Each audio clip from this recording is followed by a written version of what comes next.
It started like any other shift. It was 11:45 p.m., and the precinct was buzzing with the usual chatter of officers swapping stories before heading out. I grabbed my gear, threw on my jacket, and nodded to my partner, Josh. He was the type who'd crack a joke even if we were staring down the barrel of chaos. We were tasked with patrolling the outskirts of town, a quiet area bordered by dense woods on one side and an abandoned industrial zone on the other. It was routine until it wasn't. We were about 20 minutes into our route when the radio crackled. Unit 2, investigate a possible 10 to 96 at Pine Hollow warehouse. Witness reported seeing a figure in the area. 10 to 96. Mentally unstable individual. It sounded simple enough. Probably just a squatter or some teenager trying to get their kicks in a creepy location. But something about the dispatcher's tone made my neck prickle.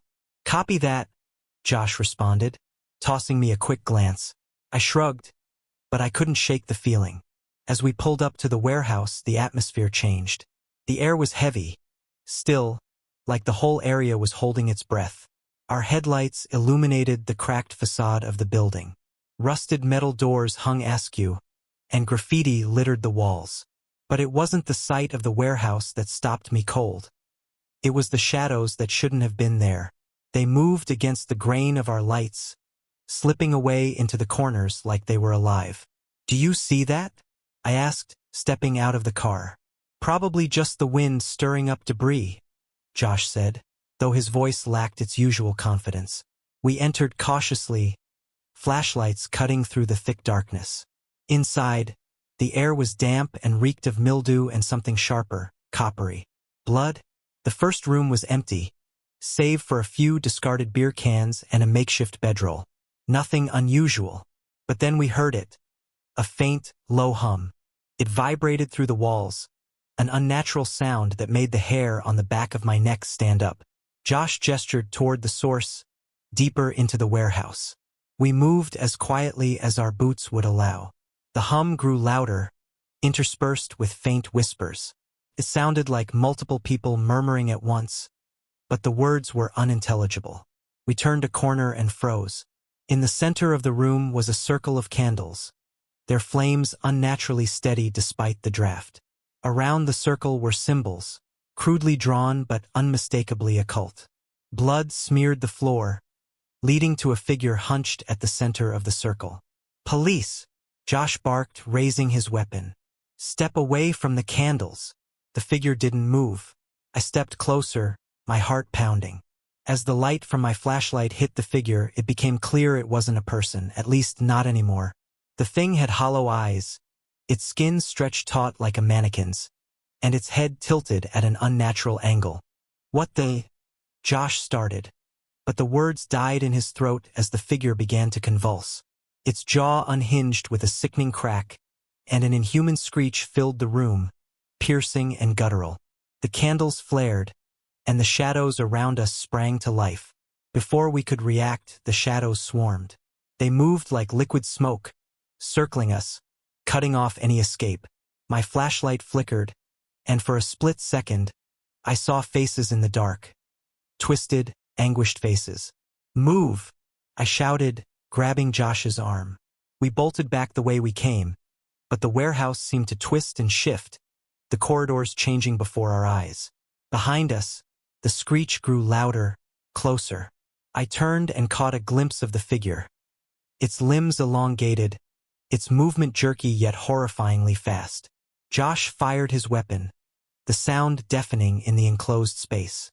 The bullets passed through the figure as if it were made of smoke, but the force of the shots scattered the shadows, giving us a brief opening. We sprinted toward the exit, lungs burning, the thing's guttural howls echoing behind us. When we burst through the warehouse doors and into the open air, the night was eerily silent. The thing didn't follow us outside. We stood there, panting, staring back at the warehouse. The shadows in the doorway seemed to watch us, daring us to return. Dispatch, this is Unit 2, Josh finally managed, his voice shaking. We need backup at Pine Hollow. Possible 10 to 71. Homicide? The dispatcher responded. Josh looked at me, his face pale. Just send someone. Backup arrived 10 minutes later, but when we led them inside, the warehouse was empty. No candles, no blood, no shadows. The only trace of the nightmare was the faint, coppery scent lingering in the air. To this day, I don't know what we encountered.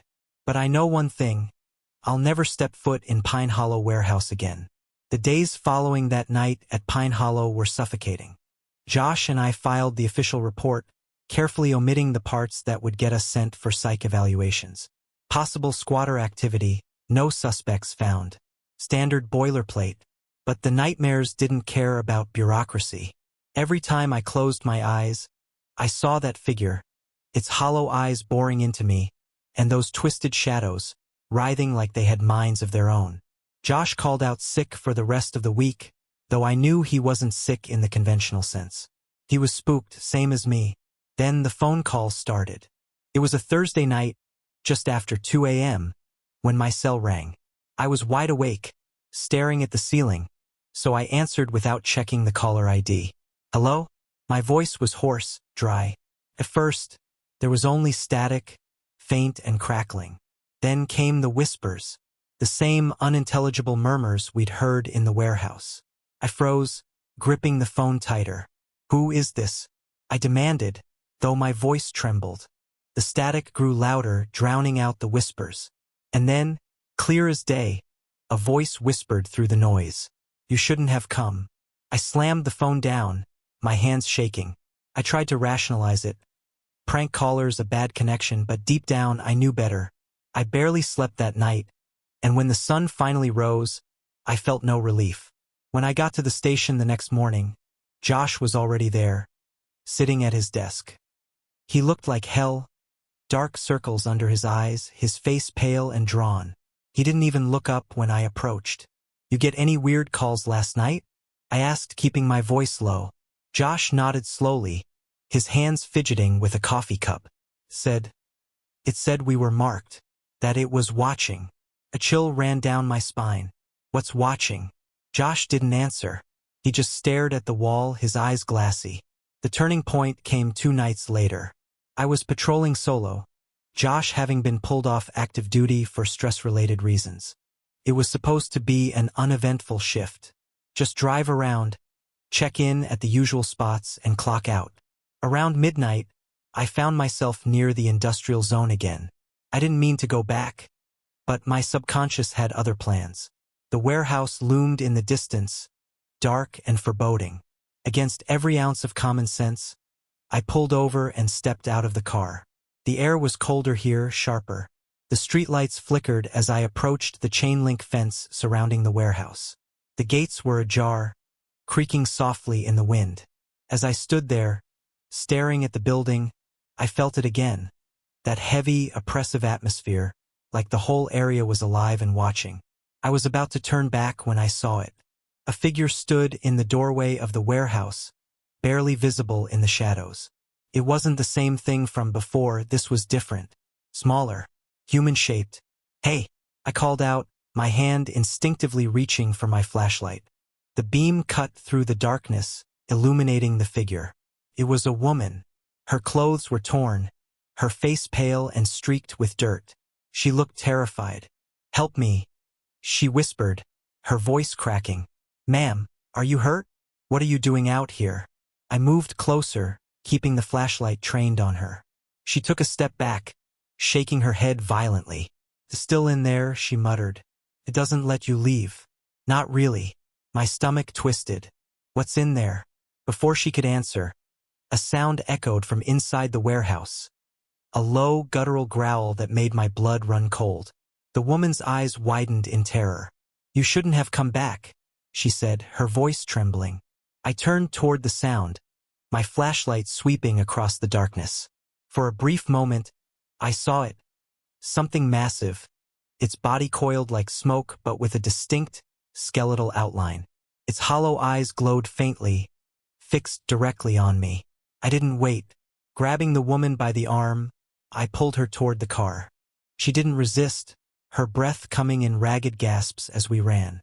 Behind us, the growl grew louder, accompanied by the unmistakable sound of something heavy dragging across the ground.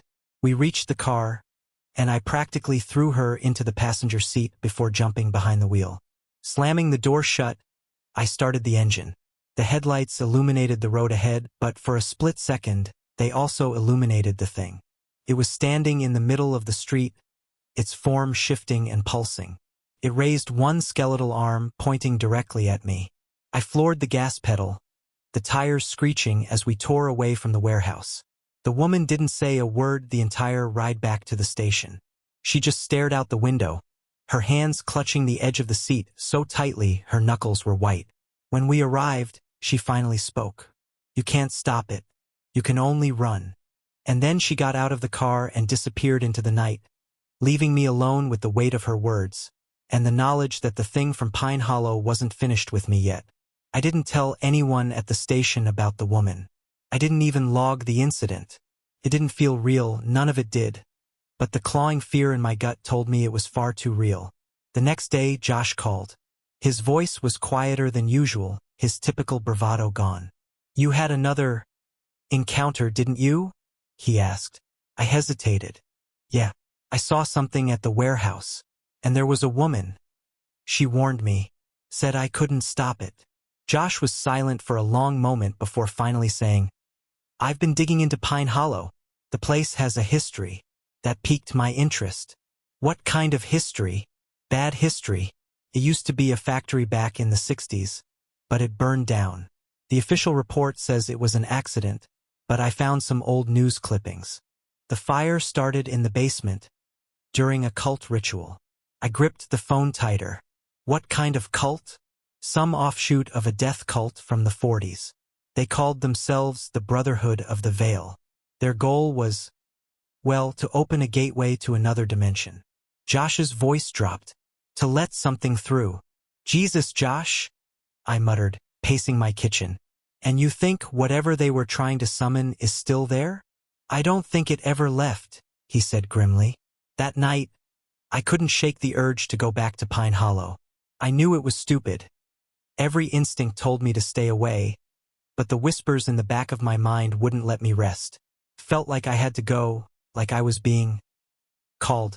I waited until well past midnight, then grabbed my gear and headed out. This time, I didn't call it in. If something went wrong, there would be no backup. The drive felt surreal, the streets unnaturally empty. By the time I reached the warehouse, the air felt heavier than before. My headlights illuminated the gaping maw of the building, its broken windows like jagged teeth. I parked a block away and approached on foot, flashlight in hand.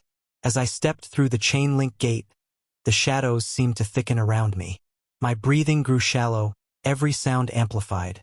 The crunch of gravel underfoot, the rustle of distant leaves, the faint hum that seemed to emanate from the building itself. Inside, the warehouse was pitch black, the beam of my flashlight barely cutting through the oppressive darkness. The air was thick, stifling, and carried that coppery scent again. I moved cautiously, my boots echoing against the concrete floor. Then I heard it. The whispers. They weren't faint this time. They were everywhere, overlapping and blending into a cacophony of voices. Some were high-pitched, others guttural, but all of them were saying the same thing. "Marked, marked, marked." My flashlight flickered, and my pulse spiked. I swung it around, scanning the darkness, but there was nothing there. Just shadows, endless and alive. A sudden noise behind me, a loud metallic scrape, made me whirl around, my hand instinctively going to my weapon. The flashlight beam landed on a door I hadn't noticed before, slightly ajar. The noise had come from there. Against all better judgment, I pushed the door open. The room beyond was small and windowless, lit by a single, flickering fluorescent bulb. In the center of the room was a table, and on the table was an old, leather-bound book. Its cover was inscribed with symbols that made my skin crawl. Twisted, looping designs that seemed to shift when I looked at them. As I stepped closer, I noticed the pages were covered in the same symbols, along with crude sketches of things that didn't belong in this world. My hands trembled as I flipped through the pages, and then I saw it. A drawing of the creature from the warehouse. Underneath it, in jagged handwriting, were the words, the gatekeeper. Before I could process what I was seeing, the whispers grew louder, merging into a single, deafening voice. Leave. The bulb above me shattered, plunging the room into darkness. I fumbled for my flashlight, but the beam was weak, flickering uncontrollably. And then I saw it. The gatekeeper. It stood in the doorway, its skeletal frame illuminated by the faint glow of my failing light.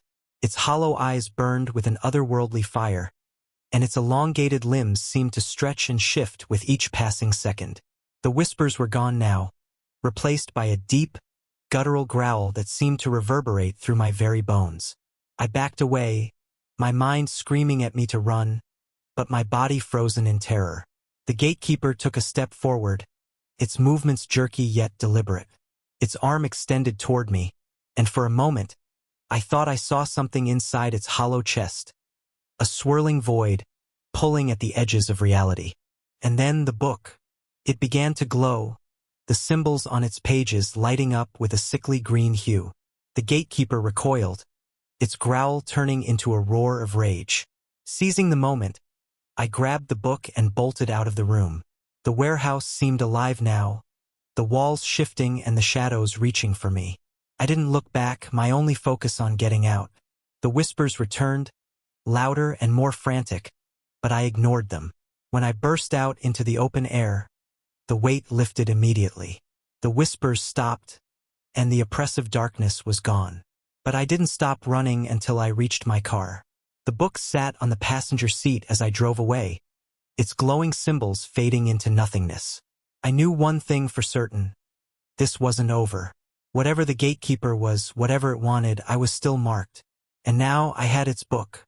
The book haunted me for days. I couldn't bring myself to open it again. I knew whatever secrets it held were better left alone, but ignoring it wasn't an option. My mind wouldn't let me. I felt it in my apartment, sitting on my desk like a curse, exuding a faint energy that made the air feel charged. Then the nightmares started. Every night I dreamed of the warehouse of the gatekeeper. It stood at the foot of my bed, its hollow eyes burning into me, its skeletal arm outstretched. In the dreams it didn't speak, but I could feel its intent. It wanted the book. It needed the book. One night, I woke to find the book glowing faintly on my desk, its symbols shifting like they were alive. That's when I knew I couldn't run from this anymore. I called Josh. He hadn't been answering my texts, but when I left a voicemail saying, "I think I found a way to end this," he called back within minutes. "Are you insane?" he hissed. "You're poking the bear. That thing, whatever it is, it doesn't play by our rules." "Neither do we anymore," I said. "Meet me at Pine Hollow." There was a long pause. "You're going back?" "I don't have a choice." Josh sighed, and I could hear the fear in his voice. "Fine. But if we're doing this, we do it right. No shortcuts." We met at the warehouse just before midnight. Josh brought a shotgun loaded with slugs. Not that I thought it would do any good, and I had the book tucked under my arm. The air around the building was thicker than ever, almost suffocating. The shadows seemed to ripple with anticipation. "You sure about this?" Josh asked, gripping the shotgun like a lifeline. "No," I admitted, "but we don't have another option." Inside, the warehouse was darker than I remembered. The hum was louder, vibrating through the floor and into my bones. The book began to glow faintly, its symbols lighting the way. We followed the pull of the book deeper into the building, past rooms I didn't recognize, until we reached a massive open space. In the center of the room was a circle of symbols etched into the floor, eerily similar to the ones in the book. And there it was, the gatekeeper. It stood at the edge of the circle, its hollow eyes fixed on us. Its skeletal frame seemed larger now, its limbs impossibly long, stretching toward the ceiling like twisted branches. The void inside its chest pulsed, threatening to swallow the room. "Stay behind me," Josh muttered, raising the shotgun. The gatekeeper didn't move, but the air around it grew heavier, charged with static. The book in my hands pulsed, the symbols glowing brighter. I opened it instinctively, the pages flipping on their own until they stopped on an image of the circle etched into the floor. Beneath it was a single word, Seal. I think I know what we have to do, I said, my voice shaking. We need to activate the circle. Josh didn't respond. His focus was locked on the gatekeeper, whose hollow eyes burned brighter, filled with rage. I need time, I shouted, stepping into the circle. The moment my foot crossed the line, the book flared with light, and the symbols on the floor began to glow. The gatekeeper roared, the sound tearing through the room like a physical force. Josh fired, the shotgun blast echoing, but the slug passed through the gatekeeper harmlessly. It didn't even flinch. Do your thing, Josh yelled, reloading as the gatekeeper lunged toward the circle. I dropped to my knees, the book opened before me, and began tracing the glowing symbols with my fingers. They burned like fire, but I kept going, ignoring the searing pain. The hum in the air grew deafening, the floor shaking beneath me. The gatekeeper reached the edge of the circle but stopped short, its form writhing as if an invisible barrier was holding it back. It screamed, the sound tearing at my mind, but I forced myself to focus. Come on, I muttered, finishing the last symbol. The circle blazed with light, and the gatekeeper let out a final, enraged roar before collapsing in on itself. Its form twisted and contorted, sucked into the void in its chest until there was nothing left but silence. The light faded, and the hum stopped. The warehouse felt empty. For the first time, the air was still. Josh lowered the shotgun, his hands shaking. Is it over? I looked at the book, its pages now blank. The symbols were gone, the glow extinguished. I think so, but I wasn't sure. Not really. We left the warehouse without looking back. I drove home in silence, the weight of what we'd done pressing down on me. When I got inside, I placed the book in a metal lockbox and buried it in the back of my closet. I didn't dream that night. For the first time in weeks, I slept soundly. But a week later, I found a symbol carved into my front door. One of the symbols from the book. The gatekeeper might have been gone, but something else was watching.